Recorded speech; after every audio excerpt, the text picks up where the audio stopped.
It was just over 3 years ago that we told you on The Last Word that LED lights would be added to this tower on the Waterworks area of Presque State Park.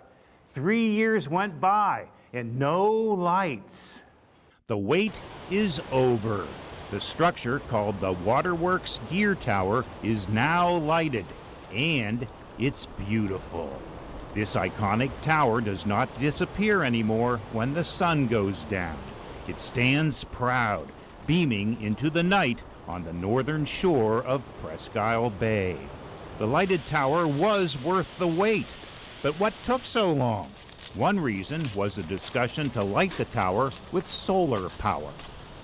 We originally had planned to hook it into the normal power grid here and just power it off of the power that we have here on the park.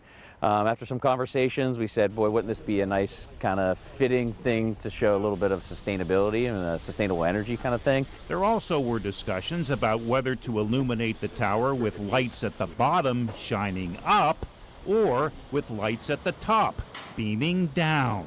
It was decided to downlight the tower. Reason one, flooding. So we didn't want any lights to be underwater, submerged for a while. So we didn't want to have to mess with anything that got wet. Reason number two, there were discussions on whether the lighting should be big and bold or winsome and warm. We wanted to preserve the night sky here at Presque.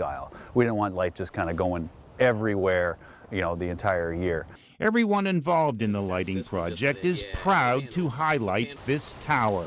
It's a big part of Presque history. The Gear Tower was installed in 1906 to help with the intake of water from Lake Erie to the city of Erie. The tower eventually became obsolete and for years was a rusting eyesore. It was restored 8 years ago, sparked by a $50,000 grant by the Dan and Sally Shipley Foundation. Really turned out to be a fabulous part of the park that has been a part of the park before the park was the park. This thing was built in the early 1900s. Presque was legislated as a state park in 1921. A marker explaining the history of this beautifully lit tower will soon be installed. An official ribbon-cutting ceremony for the finished project is also being planned. With The Last Word at Presque State Park, John Last, Erie News Now.